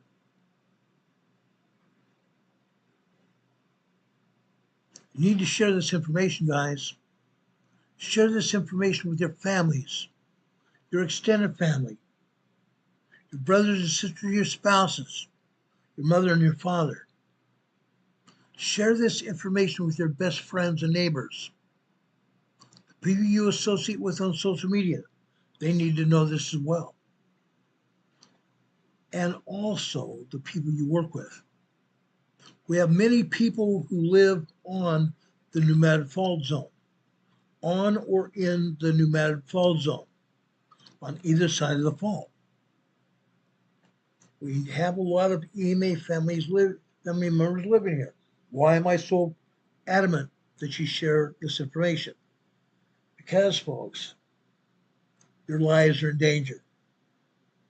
Your lives are in imminent danger. I'm not joking here. What happened in 1811? December 26th through January 26th, 1811. They said there was a 7.1 earthquake here. Now they are saying that earthquake was at least an 8.0, 8.5 earthquake here in the central part of the U.S. Yeah. At this point in time, in 1811, there was hardly anybody living here, guys. There was hardly anybody living here. There were people homesteading here. People that either bought land or decided they were going to homestead here. Develop their land themselves where they own it. When the earthquake hit, people died. People got hurt. The pneumatic fault shifted its banks on the Mississippi River. The Mississippi River quit flowing south for 7 minutes. The Mississippi River quit flowing south for 7 minutes. What happened? Just over by Tennessee, on the pneumatic fault, there is a place called Reelfoot Lake. When the Mississippi River stopped flowing, by the way, the Mississippi River is on the pneumatic fault. It covers the pneumatic fault. When the pneumatic fault opened up, guys, it stopped flowing. It filled the area which is now Reelfoot Lake. Filled it.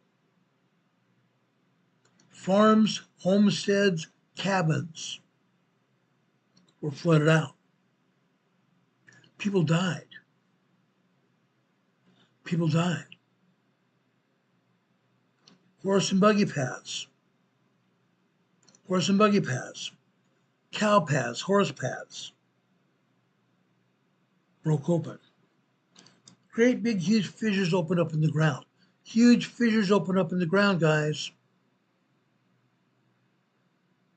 Those same fissures there are still there in some places along the east and the west side of the New Madrid Fault.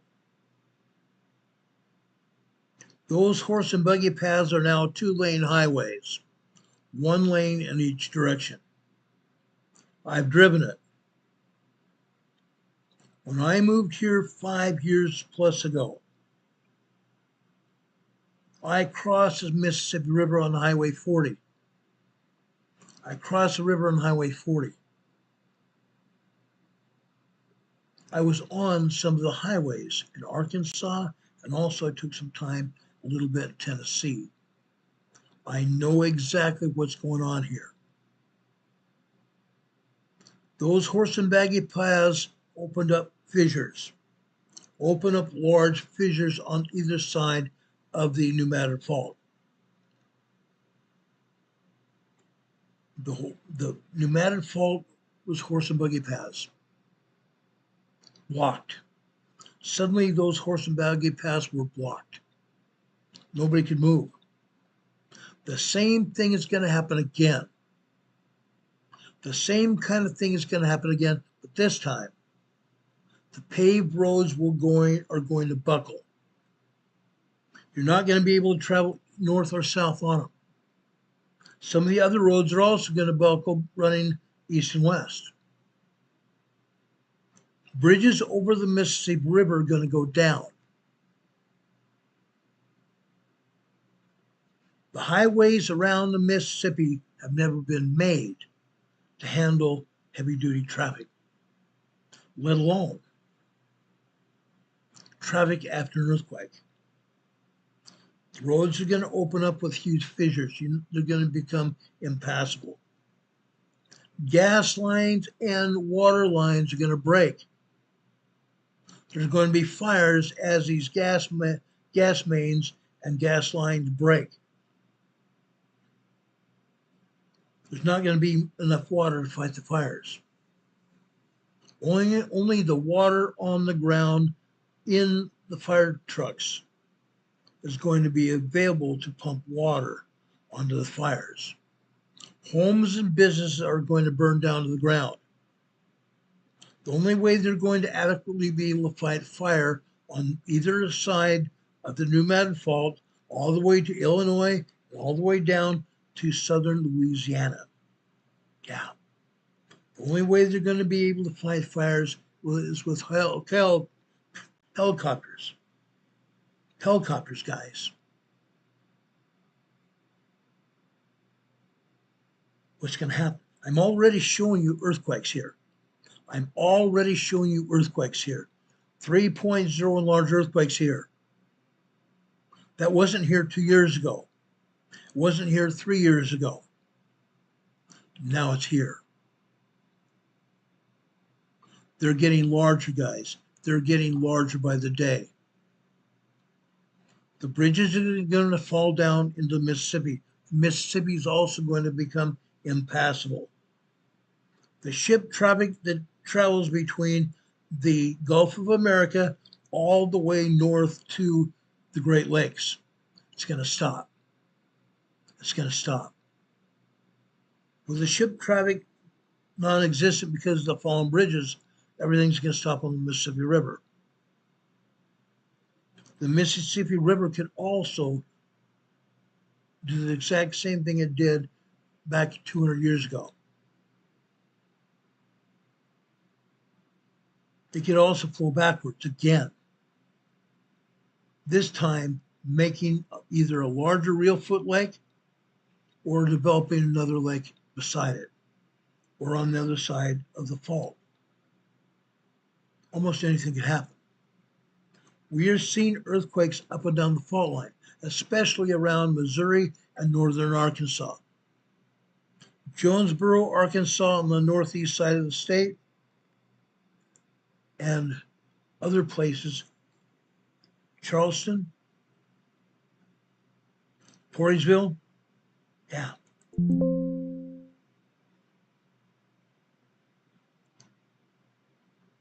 Barker Cemetery, Central Missouri, East Prairie, Missouri, Guam, Missouri. Yeah, Guam, Missouri. How about Kewanee, Missouri as well? We're seeing 2.5, 3.0 earthquakes in these cities. These cities, either on the east or west side of the Mississippi, or on the north side of the Mississippi as well. We're seeing these earthquakes happen.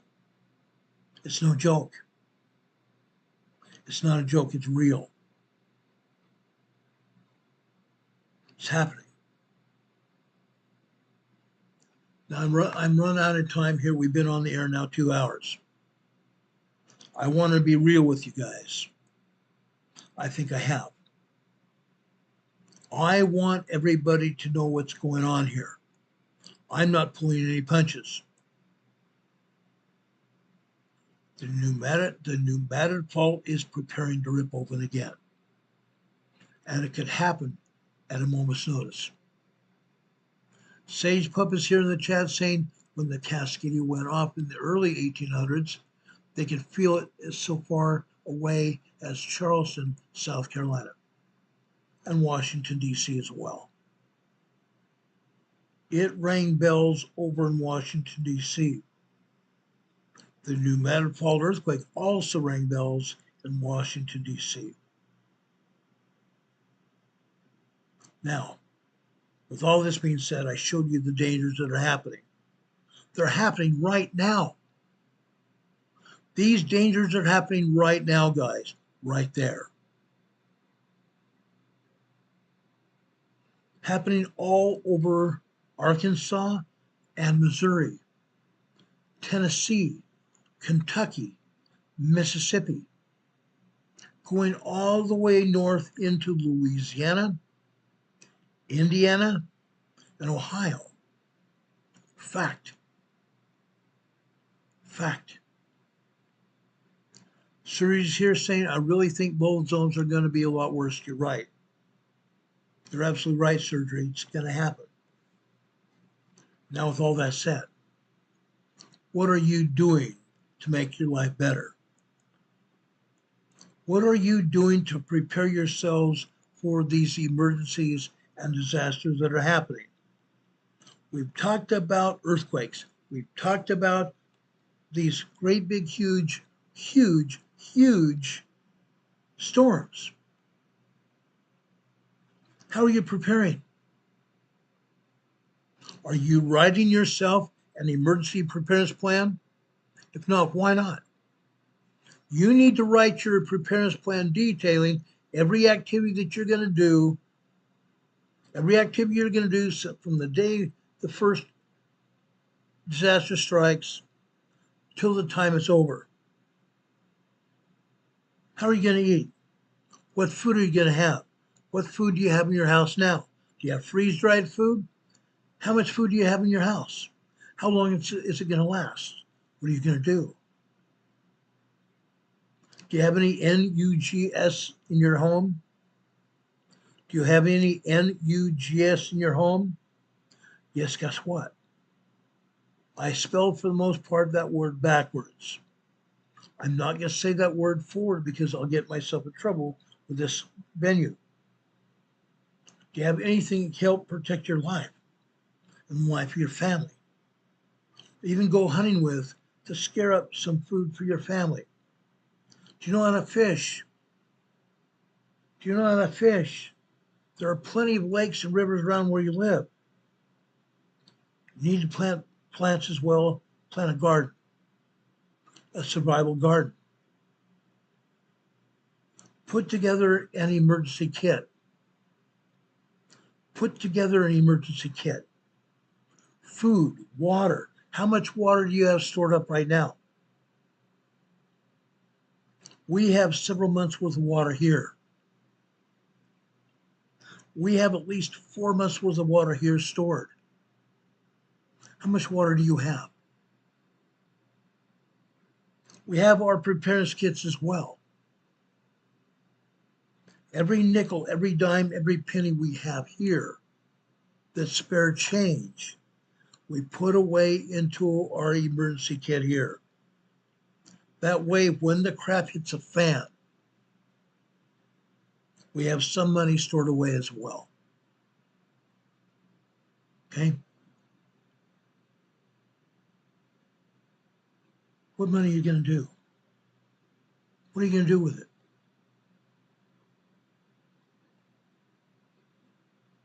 What are you going to do with it? Are you going to buy a cigarette if you don't smoke? Are you going to buy cigarettes to trade for something you might need? If you don't drink, are you going to buy some alcohol to be able to barter with it to get something that you need? Are you going to be the only person in your neighborhood with any kind of money? Because within 72 hours after the disaster hits, the store shelves are going to be empty. So anything you're going to need, you're going to need to go get it within hours after the earthquake hits. Hours after, literally hours after the disaster becomes known. Because after that, the chances of you getting what you need are going to become slim to none. Are you ready to treat injuries to family members and friends in your neighborhood? Say they broke their arm in a fall after the earthquake, or they cut themselves. Do you have bandages? Do you have the knowledge necessary to stop bleeding? If not, why not? Get the information, get the training, because the first responders, the police and the fire department are not going to be able to get to you because they will be treating the worst injuries. They're going to treat the most life-threatening injuries. And it's very possible they will not be able to find you as well because the roads are going to be so totally damaged that the roads will become impassable. Yeah.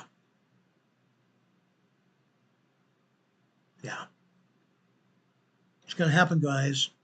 I promise you it's going to happen. Now, we are just barely in the middle of hurricane season. We've had one major storm. We might have as many as 12 major hurricanes between now and November. We may have as many as 12 major storms between now and the middle of November when hurricane season ends. Are you ready to deal with it? Are you going to do what's necessary to help you and your family? Are you going to be able to survive? That's why we talk about this on our channel. We talk about emergencies and we talk about disasters here. We talk about emergencies and disasters here.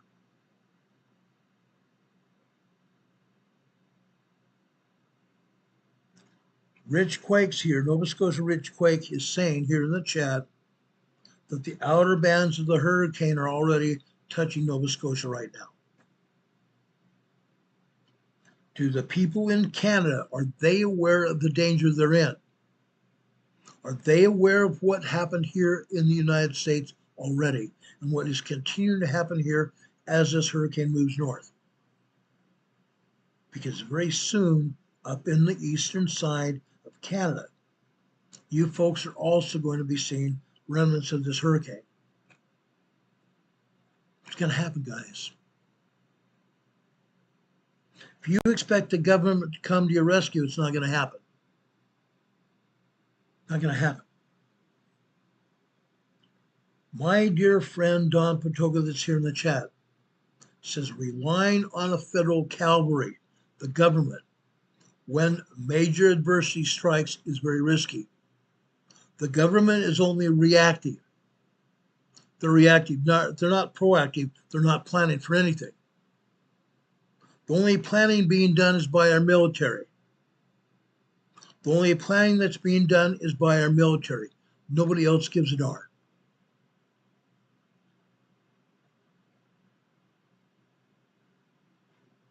They're not proactive at all. Typically, you might see some kind of help after 72 hours after the disaster happens. Maybe.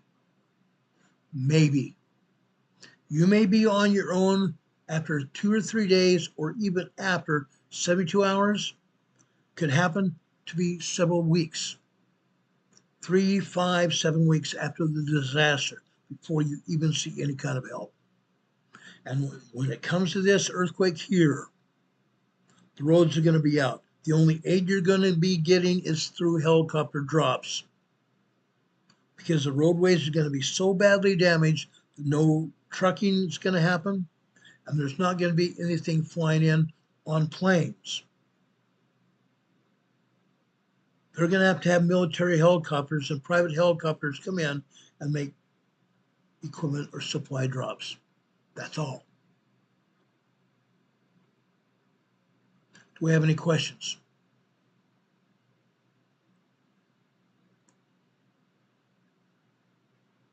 Do we have any questions? Now, I've given you all the information I have for you tonight. We talked about 2 major disasters. We talked about the hurricane first, and I talked about the pneumatic fault second. This is going to happen. I promise you it's going to happen. I want people to be prepared. That's what this channel is about. We talk about emergencies, and we talk about disasters, and we talk about emergency preparedness on Fridays. Okay? Tomorrow night, we're going to be talking about what is happening in the Cascadia subduction zone region, and we're going to talk about emergency preparedness. That's what we're going to talk about. If you have questions or comments about this program, or even about tomorrow's program, send them to my email here. On the bottom line below this video here is our address. You also see our email address, rltnspdema@gmail.com. Our mailing address is 504 Bethel Road, Box 401, Morganton, North Carolina. The zip code here is 28655. Okay? You see our PayPal addresses here. You see a Venmo address. I understand our Venmo address is not working, but our PayPal is. If you want to help support this program, please go to our Venmo, or actually go to our PayPal locations and send us support here. We greatly appreciate it. You can also go to our mailing address. Again, 504 Bethel Road, Box 401, Morganton, North Carolina, the zip code being 28655. We haven't got many cards and letters in a long time. The last letter or card arrived about over a month ago. We used to get several cards and letters every week. That's dropped off. Inside a letter, if you write us a letter, tell us what you're doing to prepare for emergencies and disasters. Inside that letter, you can put cash or a check and send it to us.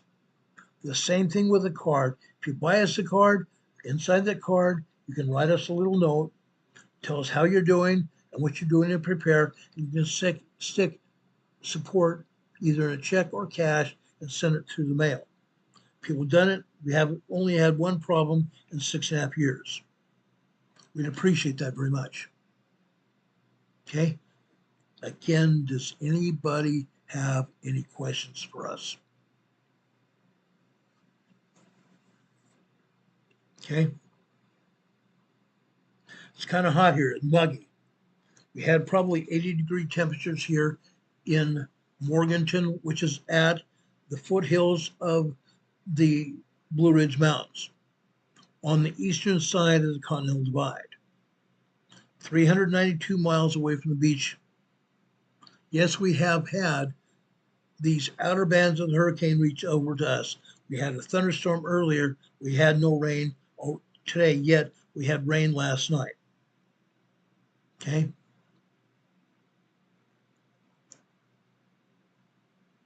Hurricane Heather says there in Northern California, it's 170 degrees there.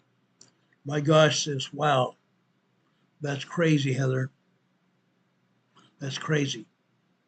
Our buddy Rob 52 that's working in a hospital right now, he's not on the air with us right now. He works part-time as a goodwill type of job. He doesn't get paid for it, but he works part-time in a hospital near Phoenix, outside of Phoenix, Arizona. The other day it was 117 degrees. 117 degrees, that's hot.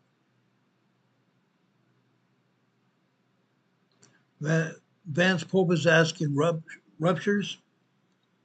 We haven't had a plate rupture since about 2 weeks ago.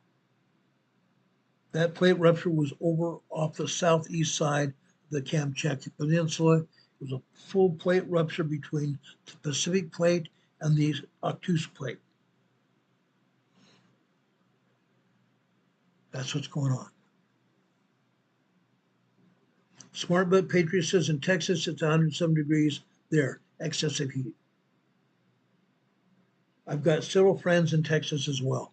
I have friends that I've done disaster drills with in Houston and Dallas, Texas, and over at Texas A&M University, over at what they call Disaster City there. I've been doing disaster drills for about since 2005, for the past 20 years, we've been doing disaster drills.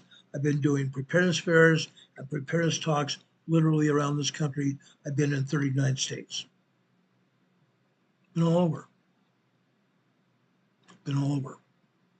Smart Bud Patriot says they're having a heat advisory several months a year, Henderson, Nevada. Wow. Henderson, Nevada. That is just northeast of Las Vegas. I've been in Henderson, Nevada many times.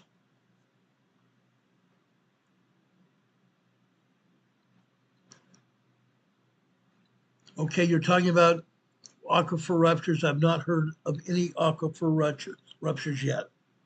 Not yet. There's so many ruptures, and this is Demon Catman saying that.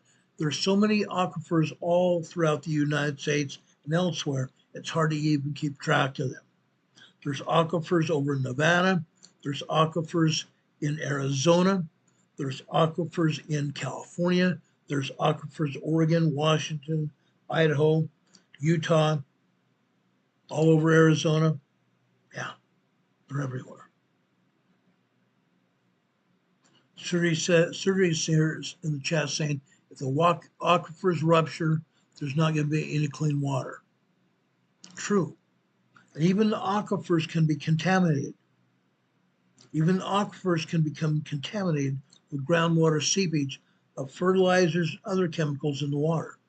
Yeah. I've also seen that happen over in Ohio just a few years ago.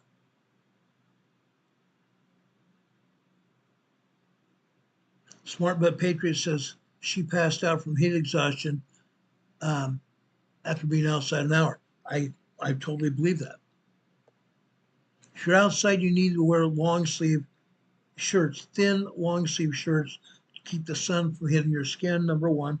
Number two, you need sunscreen. Number three, you need to be drinking plenty of water. Plenty of water, even electrolytes in the water. That way you keep up your body's chemical balance. Demon Catman says failure in earthquakes. Yes, the aquifers could fail, rupture during earthquakes. Yes, they could. Okay, guys, we're getting really late. I don't want to keep you guys here any longer than necessary. We've already gone 2 hours, but I want to leave you with a devotional. We've done this for quite a few years now, and I want to do it again today.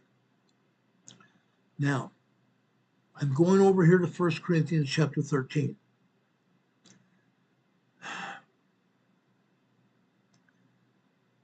I want to talk about how we can serve each other. That's what this channel is about. I'm going over to verse 3 of chapter 13. And though I bestow all my goods to feed the poor, and though I give my body to be burned, and have not charity, it profiteth me nothing. Charity suffereth long, and is kind. Charity envieth not, Charity vaunteth but not itself. Charity is not puffed up. Over in verse 5 and 6. Doth not behave itself unseemly, seeketh not her own, is not easily provoked, thinketh no evil, rejoiceth not in iniquity, but rejoiceth in truth. That's what we need to be. This is exactly where we need to be. Now let's go over to verses 11 and 13. When I was a child, I spake as a child. I understood as a child. I thought as a child. But when I became a man, I put away childish things. Now, ladies, this does not talk about women here, but men. But women apply this as well. Women, you apply this as well. Because when you were children, just as I was, we spake as a child, we understood as a child, we thought as a child, we acted as a child. But when we became adults, we put away childish things. There is nothing saying we can't be funny. There's nothing saying we can't rejoice in love and harmony and happiness. But when it's necessary, we get down to business here. Verse 13. And now abideth faith, hope, charity, these three, but the greatest of these things is charity. Let's help each other. Let's help each other. Sir just said there's been a 5.9, 6.0 earthquake over in Japan. We'll take a look at that really quickly. Let's go over to the USGS map and take a look at this.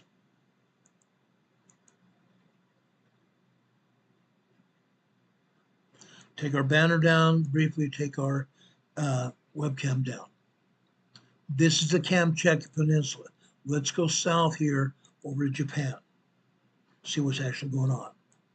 Okay? Over here, just south of Tokyo here. This is a 4.7 earthquake here. This is off the coast of Japan here, south of Tokyo. Further south here, this is over in the Bonin Islands. The Bonin Islands. This is a 4.3 earthquake here.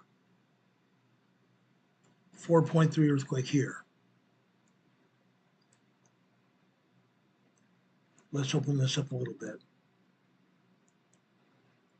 Down over here,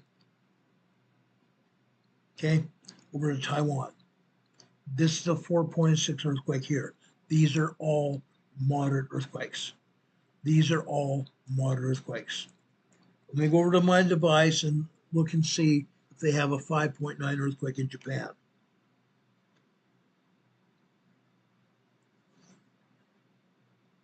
Sir, he said he sent me a text of it. No problem.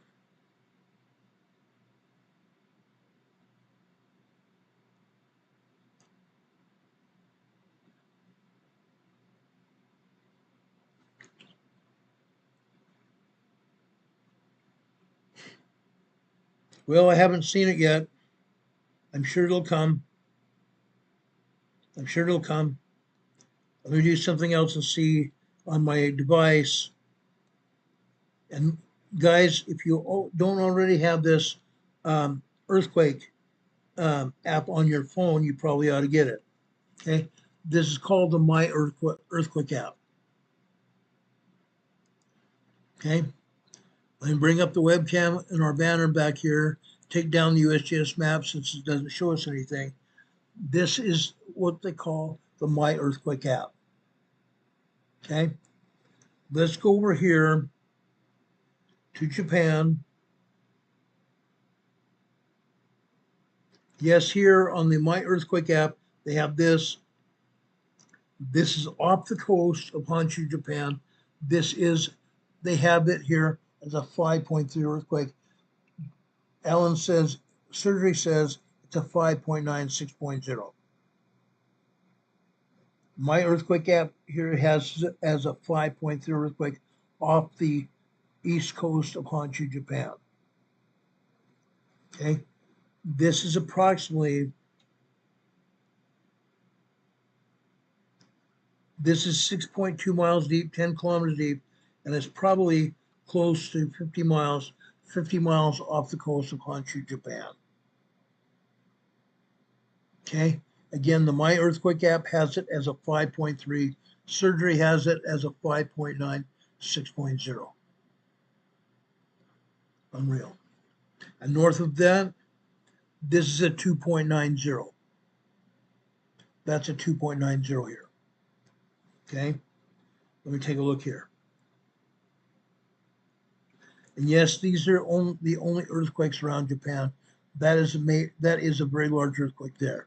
Around that to the south, we have a 2.8 over in the Sea of Japan. We're here in the Sea of Japan, a 2.8.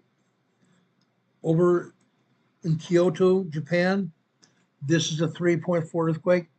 Kyoto, Japan. Just to the east of there, this is a 4.7 earthquake. 4.7 earthquake. South of there, this is in the Bonan Islands here that we talked about. This is a 4.3 earthquake here. Those are the only earthquakes anywhere near Japan. No, I'm sorry, that was wrong. Over in Sulawesi, not in Indonesia. This is over in Sulawesi, Japan. This is a 2.0. This is in the island just south of the mainland Japan here. That's a 2.0, and just barely south of there, this is a 3.0 small earthquake here. 2.0 is minor earthquake, 3.0 is a small earthquake. So they have small and minor earthquakes south of Japan. The other earthquakes are moderate earthquakes. Again, this is a 3.4 small earthquake here in Japan. That's near Kamioka, Kyoto, Japan. Kyoto, Japan, 3.4. Over, and this earthquake is near Ishikawa, Japan, over by the Sea of Japan. You need to understand what's going on here. They have a 2.8 and they have a 2.1 earthquake here. Guys, 2 years ago, we had a 7.4, 7.8 earthquake right here. So these are just minor earthquakes here. They are probably aftershocks from that 7.4 earthquake here 2 years ago. Okay, Ishikawa, Japan. A 2.1 and a 2.8 earthquake there. Sea of Japan, guys. That's a peninsula in the Sea of Japan. North of Hokkaido. North end of Hokkaido, we have a 3.5 small earthquake there. All right. We figured out the earthquakes and everything else. We talked about hurricanes. Do we have anything else here? Yeah, Smart Butt Patriot says, have a voice notification. That's a heck of a way to wake up. I agree. I've had that happen to me.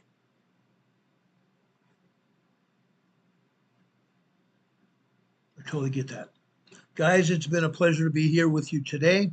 If anything else happens tonight or in the morning, we'll be back with you at those times as soon as the information becomes available. Okay? Otherwise, we'll see you tomorrow afternoon at 4 p.m. with more of Emergency Management Associates, and we'll be talking about the Cascadia earthquakes. We're going to talk about the volcanoes. We're going to talk about, during a great deal of time, about emergency preparedness. I hope you're there with us. Guys, be blessed, be safe. God be with you.